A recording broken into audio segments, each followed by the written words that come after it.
Hola, ¿qué tal? Buenas noches a todos. Bienvenidos a una masterclass más del Instituto Latinoamericano de Sobrepeso y Obesidad. Yo soy Mónica Cupil, soy directora académica del ILSO y pues bienvenidos. Antes de iniciar con nuestra masterclass de hoy, queremos invitarlos a nuestro cuarto Congreso Internacional de Medicina de la Obesidad, que se llevará a cabo de manera virtual del 5 al 8 de diciembre. Vamos a tener ponentes invitados internacionales y bueno, por el momento el instituto está otorgando becas completas si tú pones en comentarios el código CIMO 2022. Si te interesa, pon el código y nosotros te hacemos llegar información sobre cómo te puedes inscribir a este congreso. También los queremos invitar al diplomado de micronutrición que está por comenzar. Prácticamente estamos a una semana de comenzar. Iniciamos el 7 de noviembre. Y bueno, en este diplomado también tenemos a ponentes de España y México y seguramente te interesará mucho. Contamos con el aval de la Facultad de Medicina de la UNAM.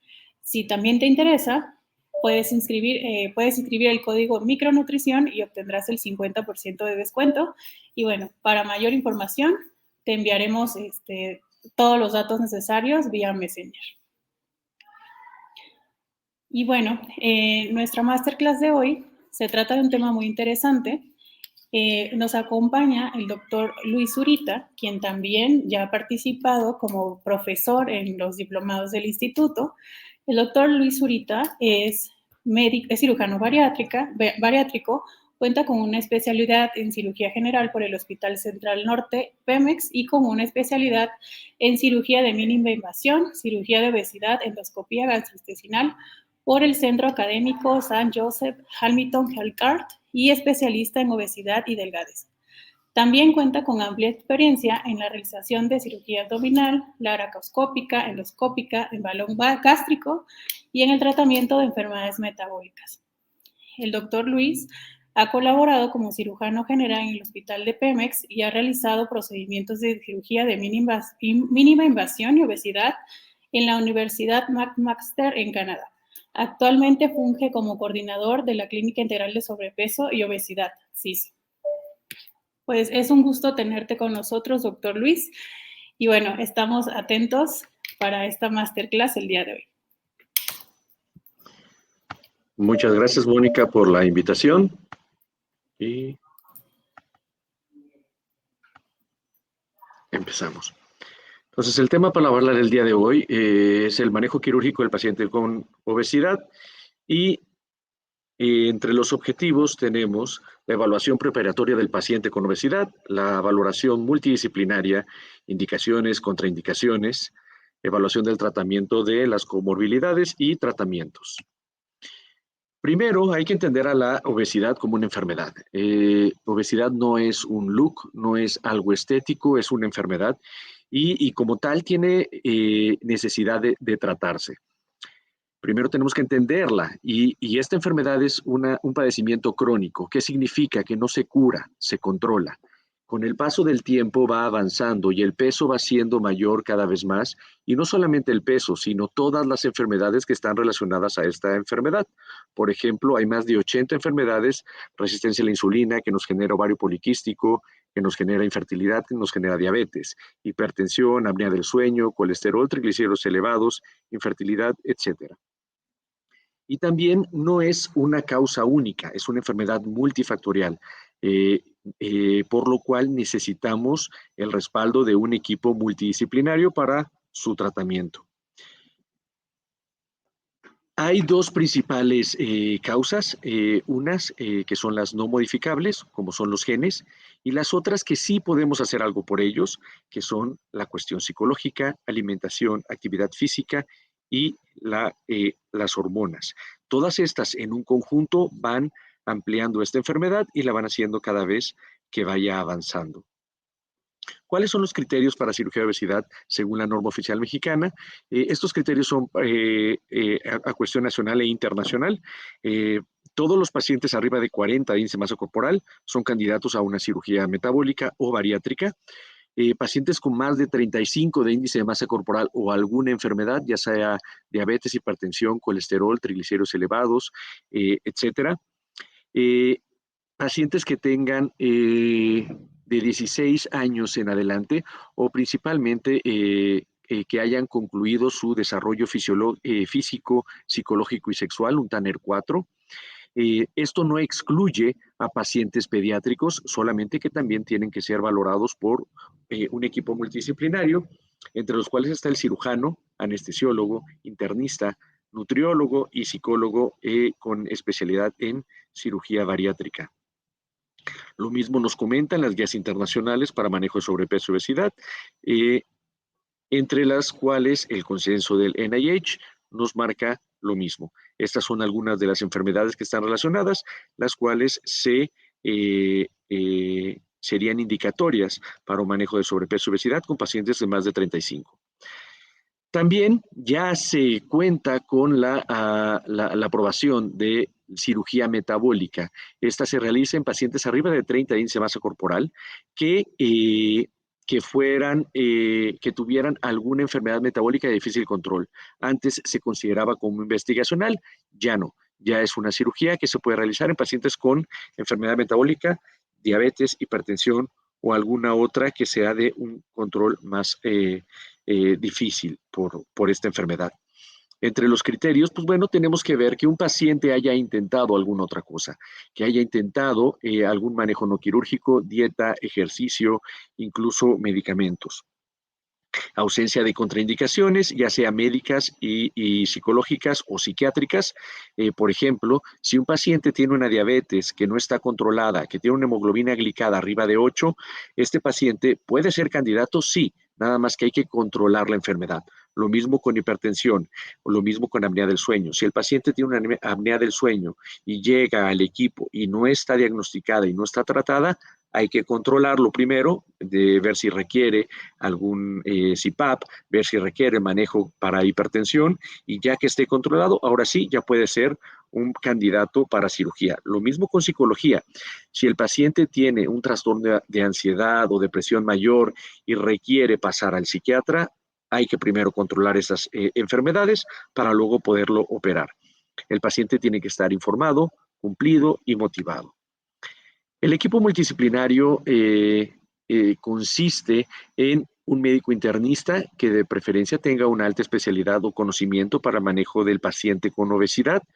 En algunos casos se va a requerir algún endocrinólogo, cardiólogo, neumólogo, dependiendo el caso en específico. También un nutriólogo y psicólogo, hay diplomados para nutrición y psicología bariátrica que van a hacer una gran diferencia en este tipo de manejo. Fisioterapeuta, cirujano bariatra, anestesiólogo que tenga un control, que tenga un dominio del paciente con obesidad y enfermeras que también conozcan este tipo de pacientes. Entonces, lo que vamos a hacer es un círculo, que pasen primero por todos, como podemos ver, medicina interna, nutrición, psicología y ejercicio, es lo primero que hay que enfocarnos. Después ya se puede considerar o una endoscopía bariátrica o una cirugía con un anestesiólogo y al final de la ruta entra la cirugía plástica, que ahí sí va a ser para la resección de colgajos, para algún tipo de cambio que haya que realizar.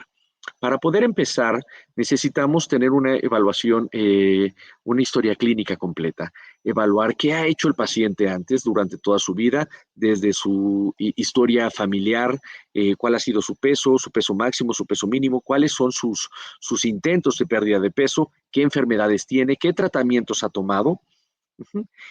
Cirugías previas para saber qué cirugía le pudiera servir mejor, revisar alergias, toxicomanías y tratar de controlarlas. Intención de embarazo, estatus económico nos sirve también mucho para, dependiendo tipo de cirugías, hay cirugías que son más invasivas y requieren una mayor nutrición proteica y tenemos que saber si el paciente va a cumplir o va a tener con qué poder suplementarse. También hay que ver expectativas realistas, no lo que el paciente quiera o crea, sino lo que nos puede servir cada una de estas herramientas.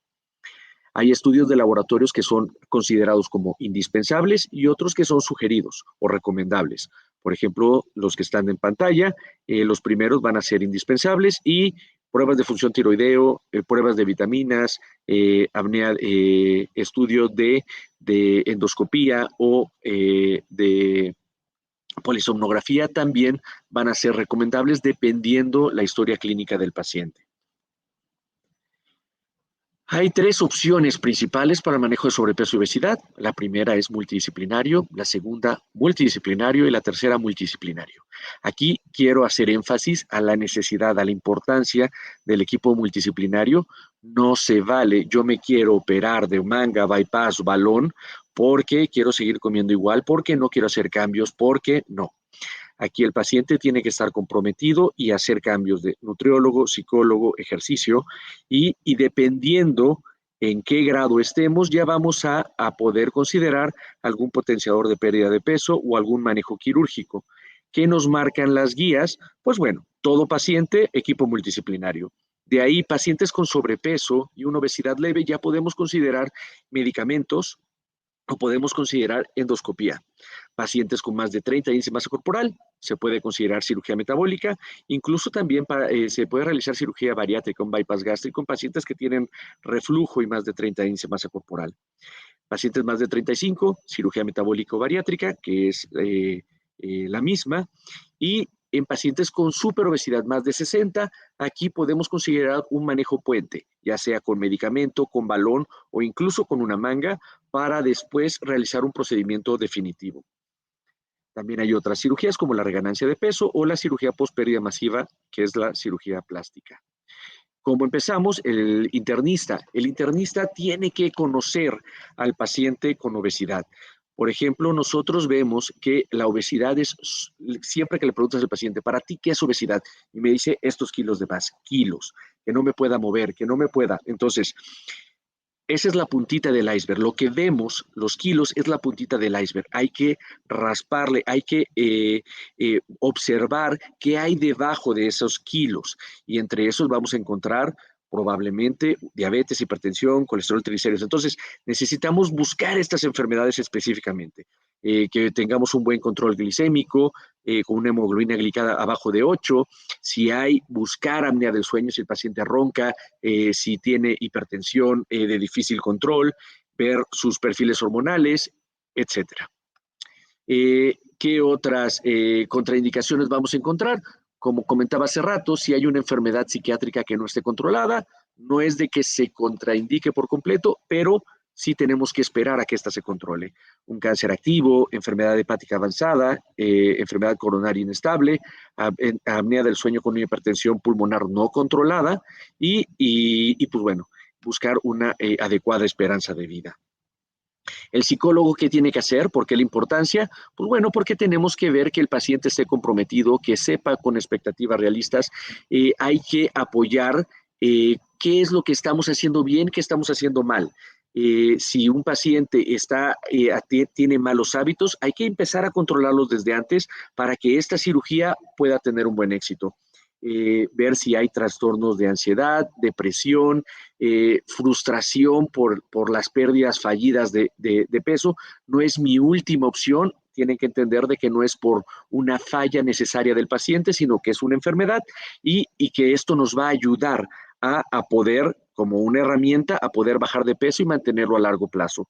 Nutriólogo me tiene que enseñar los hábitos que voy a corregir antes de la cirugía, cómo voy a hacer la transición durante la cirugía y después de la cirugía. Tenemos que saber que en un bypass el tamaño del estómago es del tamaño de mi dedo y poder considerar, ok, si es del tamaño de mi dedo, tengo que comer lento, masticar bien la comida y hacer ciertas comidas que nos va a ir enseñando el nutriólogo.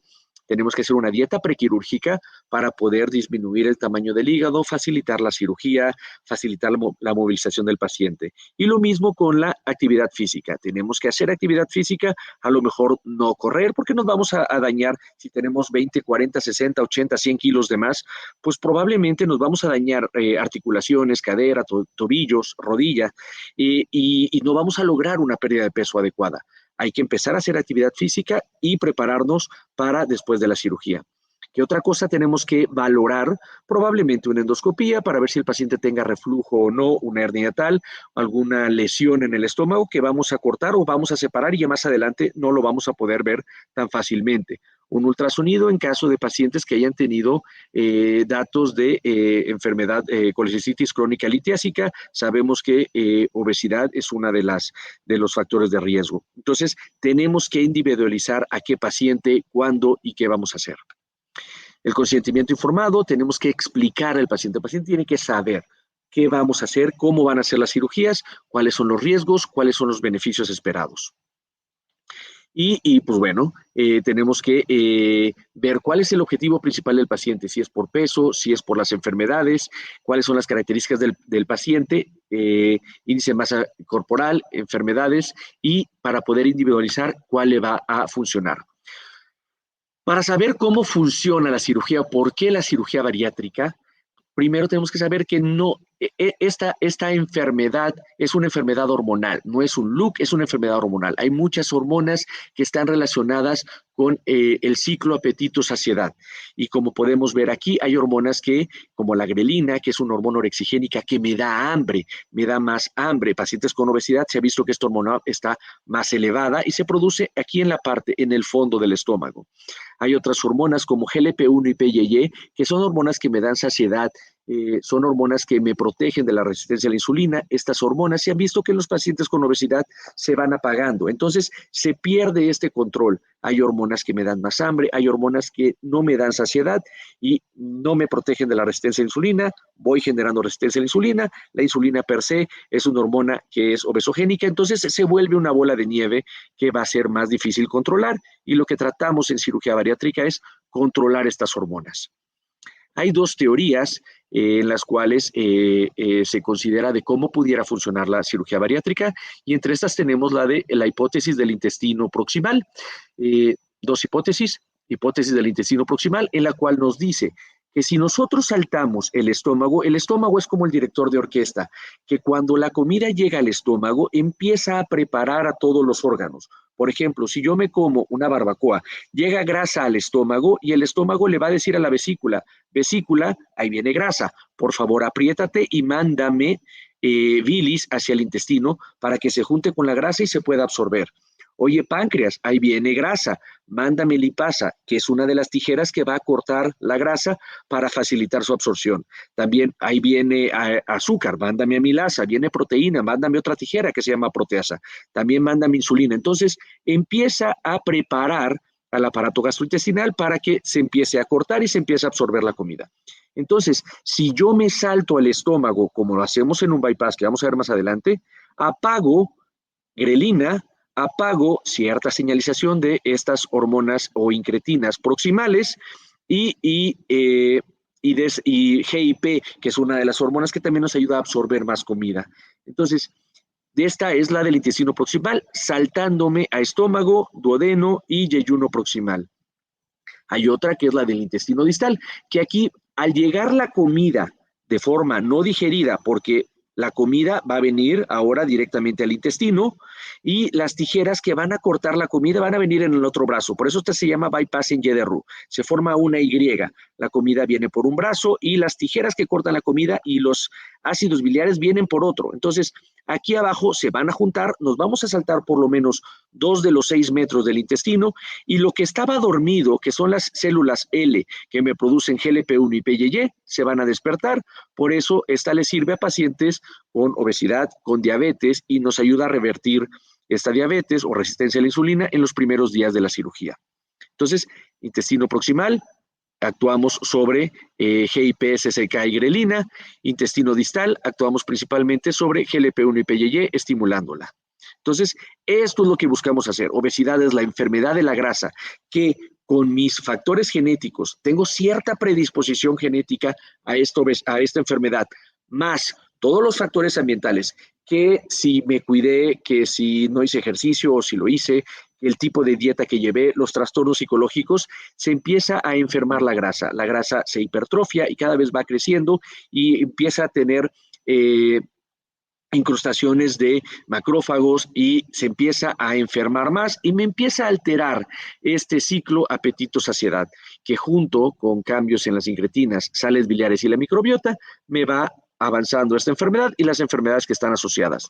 No todo es hormonas, también se ha visto que la microbiota, las bacterias que tenemos, las personas, ya sean de peso normal o de peso aumentado, van cambiando. Las dietas ricas en carbohidratos y grasas van a generar esta disbiosis intestinal con inflamación de bajo grado, por lo cual los firmicutes, que tienen más capacidad de digerir algunos polisacáridos, que normalmente no se digerirían y saldrían por las heces, van a captar más energía. ¿Qué hace la cirugía bariátrica? También nos las cambia. Va a disminuir los firmicutes, que estos serían considerados los que nos absorben más energía, y va a aumentar los bacteroidetes y la proteobacteria. Entonces, también nos va a llevar a una disminución de la resistencia de la insulina y modular esas incretinas. Como podemos ver aquí, una persona en peso normal va a tener más bacteroidetes, menos firmicutes. Una persona con obesidad genera esta disbiosis y va a cambiar. Va a tener más menos bacteroidetes y más firmicutes.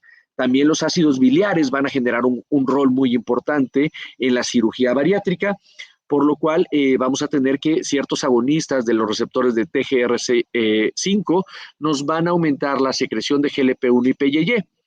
Lo que sucede en un bypass es que los ácidos biliares van a llegar de esta asa, que es la que está rayada, que es la biliopancreática, van a llegar a las células L, al ilion terminal, sin mezclarse con la comida más rápido, por lo cual va a activarse estos receptores y nos va a aumentar la secreción de GLP-1-PYY, aumenta la tasa metabólica, disminuye la adiposidad, la resistencia a la insulina y la esteatosis hepática. ¿Qué cirugía ofrecer? Teniendo estas bases de cómo funciona, pues bueno, vamos a ver qué paciente me conviene más. Por ejemplo, hay que ver cuál es la meta del paciente, si es pérdida de peso, control metabólico, cuál es la cirugía que le sale también mejor a ese cirujano y el hospital en el que yo pueda escoger, ¿no? Las preferencias del paciente y el riesgo personalizado. Ya habíamos visto los diferentes procedimientos que se pueden ir ofreciendo. Vamos a empezar por uno que no es quirúrgico, que es el manejo endoscópico, el balón intragástrico. El balón intragástrico hay dos formas ahorita. Uno que es por endoscopía y otro que es por pastilla. Son métodos temporales y son ambulatorios. Se realiza el procedimiento en consultorio o en rayos X o en una sala de endoscopía y dura el procedimiento aproximadamente media hora y de ahí se va a su casa. La función es generar restricción y saciedad. ¿Cuáles son mis pacientes ideales para este tipo de procedimientos? Pacientes que tienen un sobrepeso o una obesidad leve. Pacientes que nunca han tenido obesidad como enfermedad, pero que por alguna razón empezaron a subir de peso o que no tienen familia con historia con obesidad, pero por alguna razón empezaron, por ejemplo, con un descontrol psicológico, psiquiátrico o medicamentos, empezaron a subir de peso. Hacemos esta intervención con nutriólogo, cambio en la dieta, psicólogo, control de esos factores asociados y el balón nos ayuda a perder peso. Hay 3 tipos de balones: el Allurion, que es como una pastilla que se ingiere, se infla por medio de imagenología y solito se libera a los 4 meses. El Orbera y el Spatz son por endoscopía. Este es el Allurion, que es una cápsula que se traga y dura 4 meses. Este es el Orbera, que dura 6 meses, y este es el Spatz, que es un ajustable que me dura 12 meses. A los 4 meses, este balón deja de funcionar o disminuye su función, por lo cual en este ajustable se le puede meter más líquido para poder tener un resultado extra. Entonces, se coloca por endoscopía o tomado, se llena a 500, de 400 a 500, 600, 800, dependiendo del tipo de balón, y lo que va a generar es un tapón, me va a generar un flotador para que el estómago, que normalmente se llena con 1 a 2 litros de comida, al formar un tapón aquí, el estómago se va a llenar de una forma más rápida, me va a distender el fondo gástrico y cuando, por ejemplo, si yo me como una pizza completa, se llena mi estómago y se infla por completo y va a mandar señales al cerebro de por piedad, ya no me metas más comida que ya estoy lleno. Entonces, lo que va a hacer es de que ahora me va a entrar menos comida, va a creer que el estómago está completamente lleno y me va a retrasar el vaciamiento gástrico. Me va a distender el estómago, por lo cual me va a entrar menos comida, me voy a llenar más rápido. Otra vez, es una herramienta. Si yo no escojo bien al paciente y si el paciente no hace caso al seguimiento, este procedimiento puede fallar. ¿Cómo?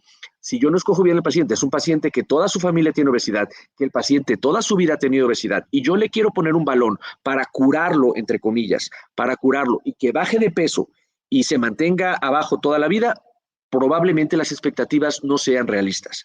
Si el paciente cree que con este balón yo puedo ya comer lo que sea, pues tampoco es un adecuado manejo. Por ejemplo, los líquidos de alto contenido calórico, por ejemplo, malteadas, chocolates, que no se van a quedar estancados aquí, pueden bajar y pueden hacer que este paciente obtenga más calorías, más energía de la comida o vaciar esta comida que se debería quedar aquí acumulada. Y eso es una posibilidad de que el paciente pueda fallar. Hay que entender que la endoscopía y la cirugía son herramientas, si las sabemos usar con el equipo multidisciplinario, con el cirujano endoscopista y con el paciente, nos pueden funcionar y saber cómo usarlas. En cuanto al manejo quirúrgico, pues bueno, tenemos que ya la cirugía pues debe ser realizada de preferencia de forma laparoscópica. Muy pocos centros ya hacen cirugía abierta por el riesgo-beneficio. Es mucho mayor el beneficio laparoscópico. En cuanto a cirugías, las aprobadas principalmente son la banda gástrica, manga gástrica, bypass gástrico en Y de Roux y el switch duodenal, que son los principales procedimientos aceptados. ¿Cómo es una cirugía laparoscópica y por qué es mejor que una abierta? Son 5 incisiones pequeñitas de medio centímetro a 1 centímetro que se colocan alrededor del abdomen, en el cual se van a introducir pinzas y una cámara y gas. Y a través de esas pinzas vamos a meter vamos a realizar cortes y vamos a realizar sutura y el grapeo. ¿Cómo es ahorita un día de la cirugía? Con el beneficio de la cirugía laparoscópica, hay algo que se llama Enhanced Recovery After Bariatric Surgery, que lo que buscamos hacer es una recuperación acelerada, que el paciente, si la cirugía dura media hora, una hora y media, 2 horas, a 3 horas, dependiendo cirujano, dependiendo el centro, pues que después de eso el paciente pase a recuperación, pero a las 6 horas el paciente ya puede estar caminando, ya puede empezar a hacer ejercicios respiratorios, ya puede empezar a tomar líquidos y a la mañana siguiente caminar ejercicios respiratorios y pueda ir a su casa. ¿Cuáles son? Pues bueno, dependiendo del paciente con peso y enfermedades, podemos ir desde un balón, los procedimientos van a dividirse entre restrictivos y un poco más hormonales. Restrictivos, el balón intragástrico, tenemos aquí la banda gástrica.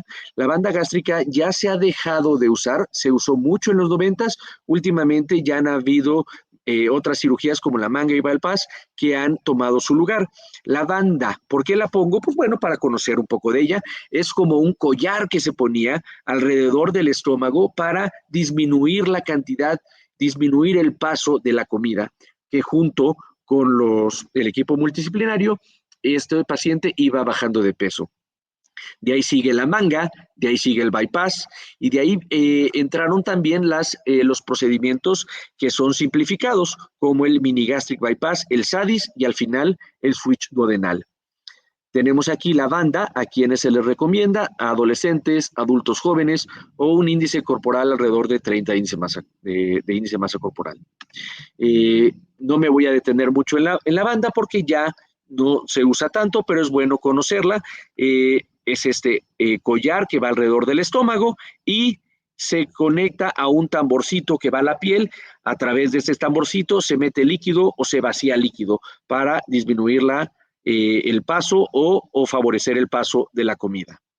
La manga gástrica, ¿por qué se llama manga gástrica? Sleeve gastrectomy, es como una manga de camisa, es como un tubo. En lo que vamos a hacer principalmente es restricción y disminuir grelina. Entonces, vamos a generar un tubo en el cual va a tener mayor presión intragástrica. Por ejemplo, mi estómago es este globo que le entran 2 litros de comida. Lo que vamos a hacer es tratar de disminuirlo a un globo como un globo de globoflexia, para que me entre ahora menos comida, me llene más rápido y quitamos la parte donde se produce la mayor cantidad de hormona de hambre.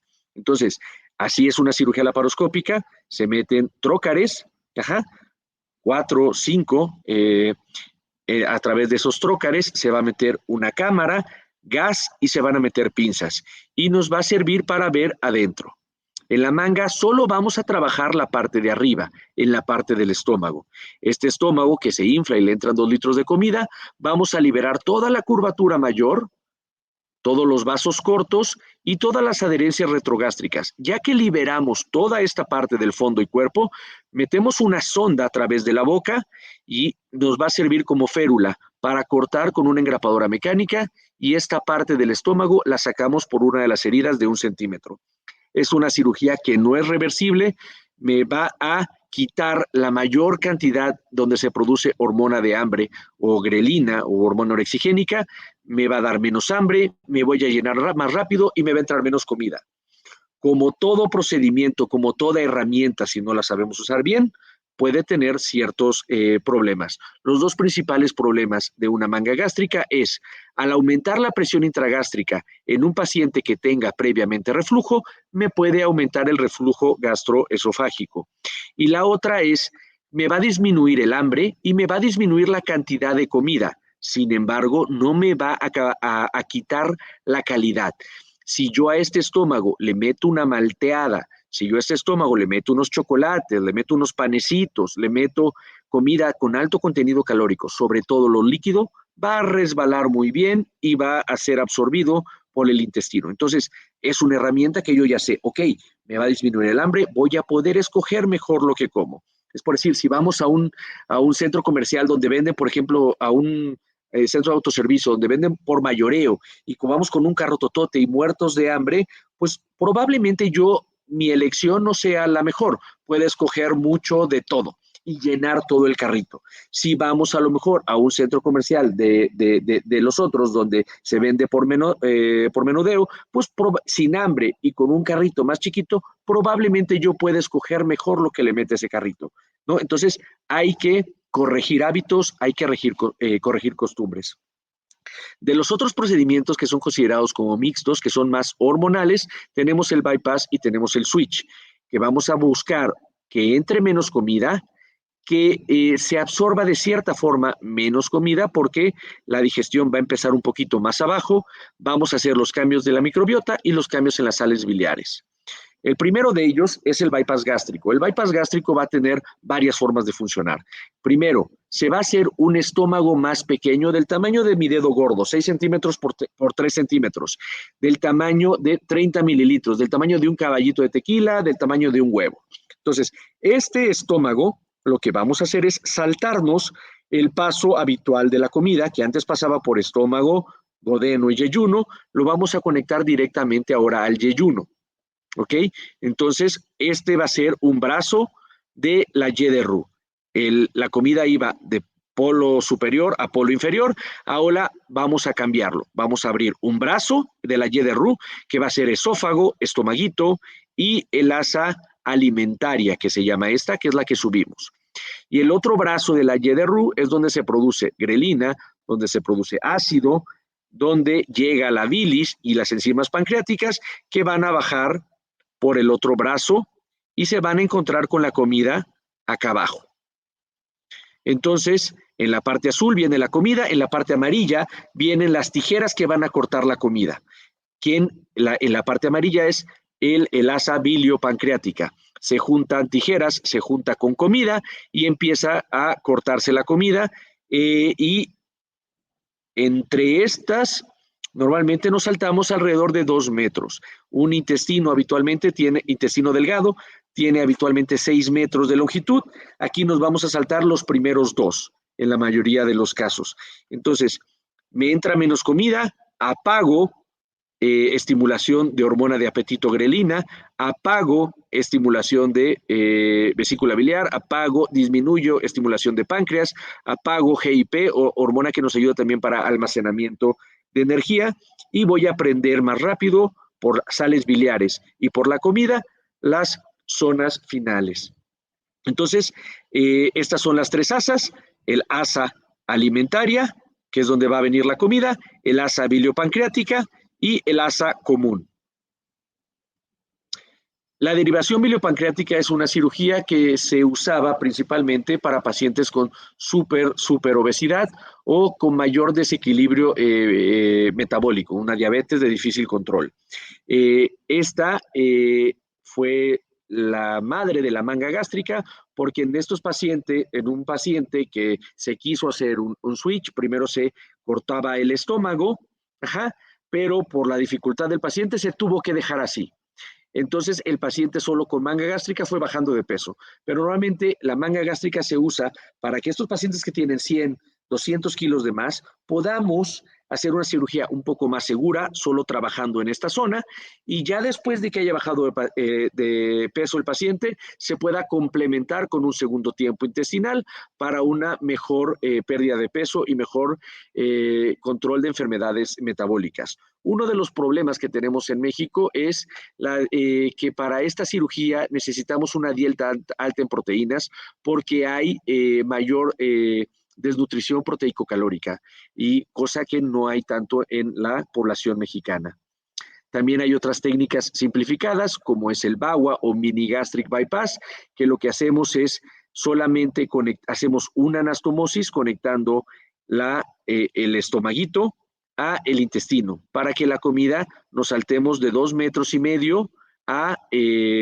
de asa biliopancreática y se empiece a funcionar. Y el SADIS es igual una simplificación del switch. En cuanto a resultados, ¿qué es lo que vamos a buscar en cuanto a resultados para la pérdida de peso? Hay que pensar que esta enfermedad me genera 3 principales problemas. El primer problema es el físico, los kilos. Estos kilos me van a generar problemas en articulaciones, tobillos, rodillas, cadera, me van a generar aumento de la presión intraabdominal y esto me puede generar reflujo. Entonces, el primer éxito que buscamos es perder kilos. El segundo éxito que buscamos es lo metabólico, tratar de corregir enfermedades asociadas a esta enfermedad. Por ejemplo, diabetes, hipertensión, colesterol, triglicéridos, resistencia a la insulina, que se pierda la grasa en el cuello que me genera esta ronquera, esta apnea del sueño, y al perder grasa haya mejor ventilación, entrada y salida de oxígeno y dióxido de carbono. Entonces, esa sería la segunda. Y la tercera sería lo psicosocial, de que el paciente se sienta mejor, se vea mejor, recupere autoestima, etcétera. Entonces, la pérdida del peso, la remisión y la mejoría de las enfermedades y las complicaciones. Entonces, ¿cuánto esperamos perder con una cirugía bariátrica? Lo mínimo que debemos de perder o que buscamos perder es el 50% del exceso de peso. ¿Y esto qué significa? Por ejemplo, si yo mido 1,70 y peso 140 kilos, prácticamente mi peso ideal estaría alrededor de los 70 kilos, por lo cual tengo 70 kilos de exceso. Lo mínimo que debería de buscar yo perder sería la mitad. ¿En cuánto tiempo? El libro marca a 1 año, ¿vale? 1 año de 12 a 18 meses, y es de una forma gradual, no es un arrancón, es una carrera.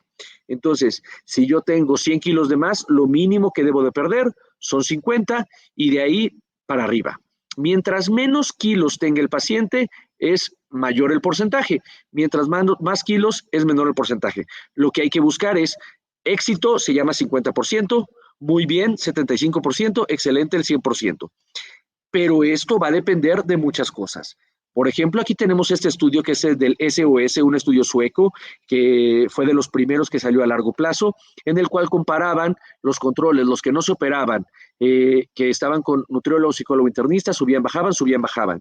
De ahí venía banda gástrica, una gastroplastia vertical en banda y un bypass gástrico a 15 años. Entonces, va a depender de varios factores. Primero, la fuerza que tenga el procedimiento. 2, ¿qué tanto caso haga el paciente? Si yo llevo a mi hijo a Harvard, a la mejor escuela, con los mejores maestros, pero el alumno llega con unos audífonos y con un teléfono y no pone atención, por más que sea la mejor herramienta, no me va a servir. El seguimiento del equipo. Tenemos que tener buenos maestros, nutriólogos, psicólogos y especializados en este tipo de procedimientos. peso inicial, mientras más kilos, probablemente sea menor la pérdida de peso. El exceso de piel. Hay kilos que van a venir en la piel. Por ejemplo, si tengo 150 kilos y tengo 70 kilos de más, pues probablemente tenga exceso de piel que pueda traducirse en 5, 10, 15 kilos que tenga que entrar ahí el cirujano plástico o reconstructivo para quitarlo. Y también complicaciones que puedan estar asociadas. En cuanto a resultados metabólicos, desde el 2009 se empezó a ver en estos metaanálisis que la cirugía bariátrica me mejoraba tanto el exceso de peso como me mejoraba, había mejoría o remisión o mejoría del control metabólico, tanto en bypass a 2 años o más de 2 años. Después, en el 2011, se fue progresando con estos estudios. En el SOS, que era que les comentaba, se veía que había mejoría hasta en 85% de los casos, y esto era de forma inmediata, al día 1 o día 2, sobre todo con los bypasses gástricos de Roux, por la estimulación de la parte final del hilo terminal. Entonces, sobre todo en pacientes que tenían una adecuada reserva pancreática, son a los que mejores les va. Y había menos requerimiento de insulina o de medicinas en estos pacientes. Este estudio de 2, 10 años de remisión y los pacientes que se operan contra los que no se operaban. Ya luego empezaron a salir los estudios controlados randomizados. Una de las principales quejas contra la cirugía bariátrica es, a ver, espérame, todos son estudios prospectivos, todos son estudios retrospectivos. Entonces ya empezaron estos metaanálisis en el cual se empezó a ver que la cirugía también ofrecía mayor pérdida de peso, mejor calidad de vida y mejor control metabólico. En este otro estudio de diabetes y cirugía contra no cirugía, cirugía contra manejo convencional, en 3,000 pacientes se observó igual una remisión de diabetes en la cirugía contra el tratamiento convencional, lo cual era significativamente estadística. También se empezó a observar que no solamente mejoraba el control de la diabetes, sino también que había mejoría entre las complicaciones y el retraso de las complicaciones micro y macrovasculares que me generaban esta enfermedad.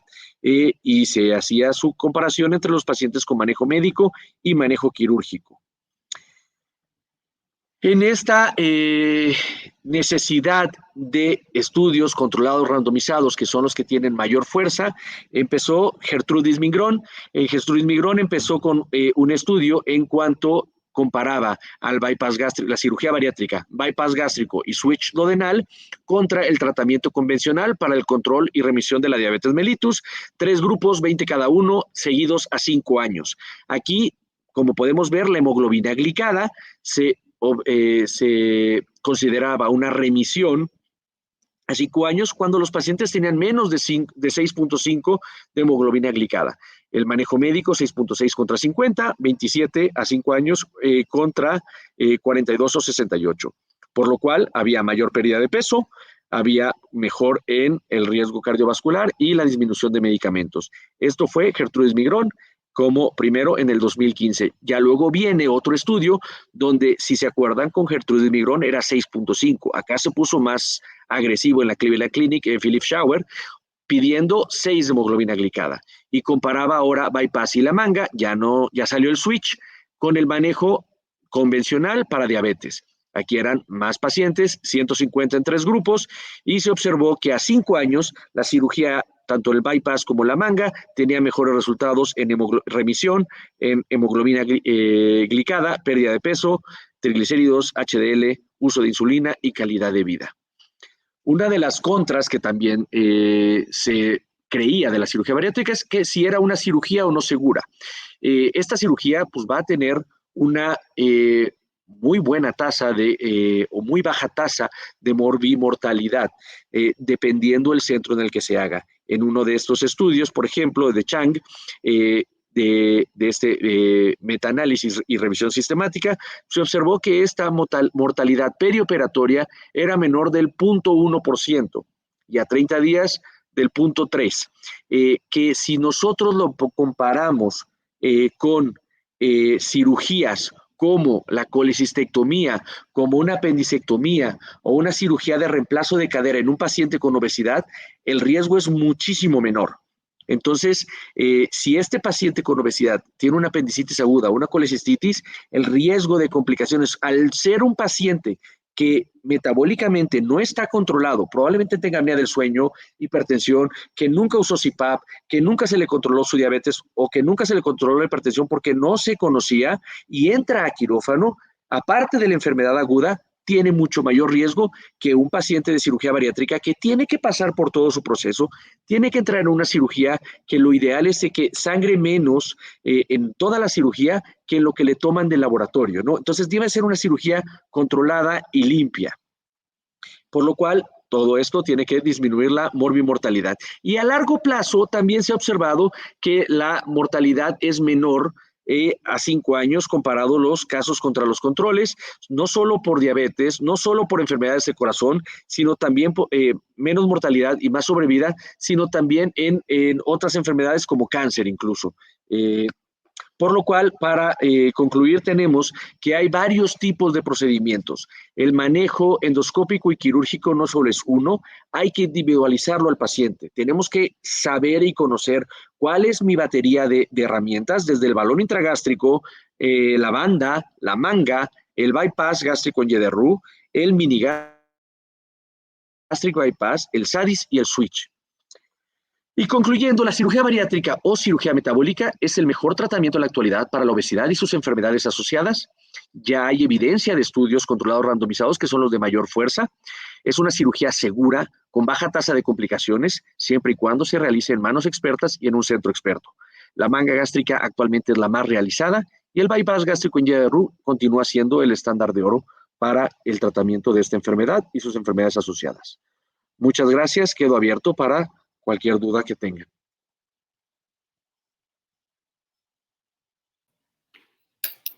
Muchas gracias, doctor Luis, por esta excelente clase, muy interesante, y la manera en que nos explicó todo, pues todos estos procedimientos fue muy, muy interactivo. Muchas gracias. Pues si hay alguna pregunta, con gusto la abordamos. Y bueno, yo tengo una pregunta.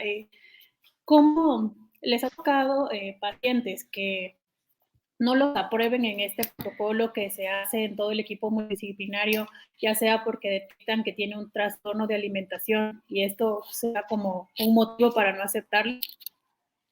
Sí, sí, no solo por todo el equipo multidisciplinario tiene derecho a retrasarte o a cancelarte cualquier cirugía y no lo tienes que ver como en la cuestión económica, lo tienes que ver como, sí, espérame, me puedo meter en problema y se puede meter en problema el paciente, ¿no? El hospital, todos. Entonces, nos acaban de retrasar, por ejemplo, ahorita una que teníamos para el 4, ¿sabes qué? El paciente necesita concluir una valoración psiquiátrica, va para allá, ¿no? Ya que esté controlado, ya que esté en mejores condiciones, le va a ir mejor al paciente, me va a ir mejor a mí, la recomendación, todo se tiene que dar por allá, ¿no? Entonces, sí, por ejemplo, si el paciente tiene ideas no realistas de que, ¿por qué me vengo a operar? No, pues porque quiero usar un bikini para la playa. Ok, esa es una consecuencia probable, pero no es la causa. La causa es enfermedad, la causa es los problemas psicológicos, los problemas. Entonces, hay que cambiar ese modo. Una vez una señora me llevó una paciente, doctor, le traigo a mi hija, quiero que la opere porque es una desgracia de la familia, porque ella es la gordita de la familia y no puede ir a clases de pole dance con mi otra hija y conmigo. Entonces dices, espérame, esto no va por ahí. Ahí necesitamos manejo de psicología y de psiquiatría, no solamente para la paciente, sino para, pues como era pediátrica, sino para la mamá y para su círculo cercano que tiene ideas no realistas. Entonces, hay que apoyarse mucho con el multidisciplinario. A veces es difícil decir, ¿quién me la retrasaron o me la cancelaron? Pero hay que ver que es por el bien del paciente y es por el bien propio, ¿no? Así es. Y sí, sobre todo que hay pacientes, como bien lo dices, no son realistas y lo ven mucho por la parte estética, y pues lo primero que tienen que saber es que es una por mejorar su salud y por alargar su tiempo de vida, ¿no? Que en algunos casos es como por ese camino, ¿no? Que si no recurre a ciertos, que seguramente es un paciente que ya buscó muchas alternativas de bajar de peso y no le funcionaron, ¿no? Como saben, primero hay que intentar de otras maneras. Y otra de las formas que trato, por ejemplo, de explicarle al paciente, a ver, no es de buenos y malos, es una enfermedad y como tal hay que tratarla. Si yo tengo una paciente con diabetes y está en 400 de glucosa y llega por primera vez, bueno, no lo veo yo, lo ve el internista, pero aquí a este paciente le tienen que dar tratamientos y dependiendo la gravedad de la enfermedad o qué tanto ha ido avanzando, es qué tanto me voy metiendo con el medicamento y es una enfermedad crónica. Entonces, no porque yo le dé ahorita metformina, ya se controló y ya la curé. No, se controló. Necesita tratamiento y necesita seguimiento de por vida.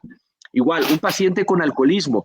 Doctor, me encanta el alcohol, me encanta la cerveza. Ok, quiero que me diga cómo le voy a dejar para tomar. Pues muy fácil, en la receta a favor de dejar de tomar cerveza. ¿Lo va a realizar? ¿Va a poder? Pues probablemente no, pero ¿por qué no? Si me estás dando ahora sí que la panacea, aquí dice deja de tomar cerveza, pero lo que hay que buscar con el psicólogo es por qué toma cerveza, cómo se siente, por qué toma, cuándo toma, con quién toma. Si yo no corrijo eso antes y no me lo estoy pensando para mantenerlo después, pues muy probablemente voy a fallar. Entonces todo eso tiene que saber el paciente antes, durante y después. Ya después de que se opera, pues bueno, se le ofrece el seguimiento con el nutriólogo psicólogo al mes, a los 3, a los 6, al año, a los 6 meses y a los 12, y de ahí cada 6 meses o cada año. Tiene que seguir. Muchas veces se pierden los pacientes, pero el paciente pues es adulto y tiene que tener la idea de que, a ver, espérame, así como Alcohólicos Anónimos, yo sigo yendo con mis juntas, yo sigo, necesitamos un seguimiento, ¿no? Pero pues bueno, ahí ya depende de la parte de que el paciente tenga la oferta y que la quiera seguir también, ¿no? Sí, sobre todo que asuma ese compromiso, porque como Claro, mencionas, muchas veces no siguen con la suplementación. Obviamente se emocionan que ya perdieron 20, 30 kilos y abandonan el seguimiento, ya no asisten con el nutriólogo porque sí, obviamente la clave también es que aprendan a comer. Muchas veces sí, que claro, incluso tienen, pues, llegan pacientes desnutridos, ¿no? Que obviamente pues no siguieron, no comen adecuadamente sí. y también pues como fisiológicamente me ha tocado a mis pacientes que tienen una cirugía bariátrica, pero me dicen, sigo comiendo y ya estoy muy satisfecho, pero yo sigo Sí, teniendo hambre. O sea, es como la te- costumbre a lo largo de lo que ha pasado. tenemos que entender a la cirugía bariátrica y al tratamiento para sobrepeso y obesidad como herramientas, no como magia. Y como herramientas, oye, el carro es peligroso, pues pudiera ser, ¿no? Si yo lo sé usar, puede ser el mejor medio de transporte que me lleve al trabajo, que me traiga, pero yo tengo que ser responsable a cómo usarlo, ¿no? Pero si lo quiero usar bebiendo, si lo quiero usar exceso de velocidad, estoy usando cosas, estoy haciéndolo de una forma que no debería de ser. Entonces, es una herramienta y como tal es la cirugía. Me va a ayudar a que me dé menos hambre, me va a ayudar a que me llene más rápido, me va a controlar hormonas, me va a controlar enfermedades, pero necesito saber cómo usarla, ¿no? Y saber de que pues es algo que lo voy a tener que usar, es un compromiso de por vida, ¿no? Entonces, es mucho trabajo del equipo, es mucha comprensión con el paciente. La cirugía bariátrica no solamente es la cirugía, por eso quise meter, aunque era de cirugía, pues el éxito de una cirugía es el equipo multidisciplinario, el que sepas hacer bien una técnica y que el paciente esté comprometido, sepa y que conozca. Es que mejor no le digas para que no vaya. No, el paciente tiene que saber que si come azúcar le puede dar dumping. El paciente tiene que saber que si come malteadas y todo eso en la manga que le van a entrar. No, no le digas. No, al contrario, que sepa, porque yo quiero saber cuál es mi kriptonita, qué me puede pasar. Si hasta Superman tiene kriptonitas, la manga también, el bypass también. Entonces, son herramientas y hay que conocerlas, saber usarlas para poder tener el mejor resultado, ¿no? Sí, y muchas gracias porque aquí en estas transmisiones obviamente entran muchos profesionales de la salud, pero también tenemos público en general, ¿no?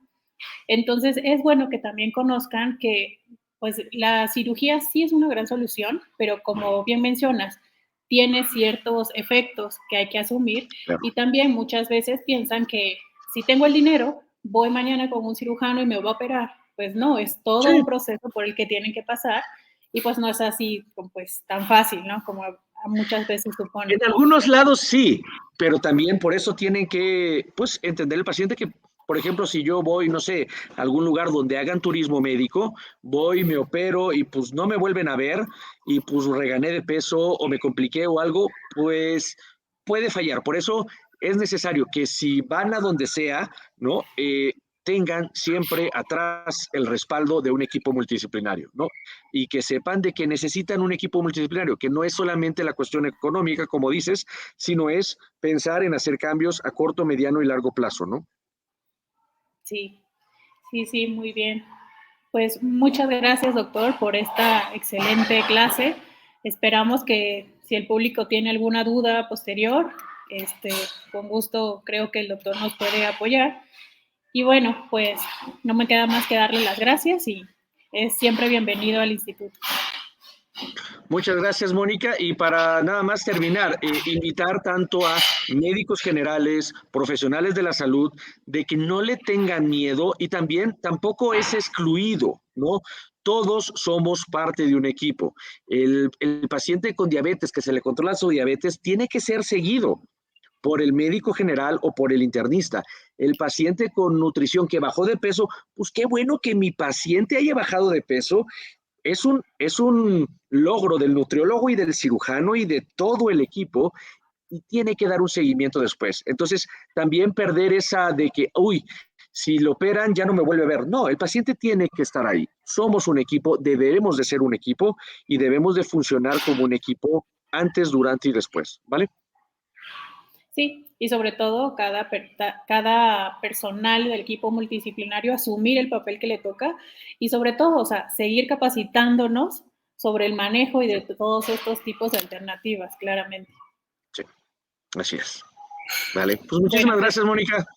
Quedo pendiente y a la que tenga orden buena cualquier noche, cosa que doctor. necesiten.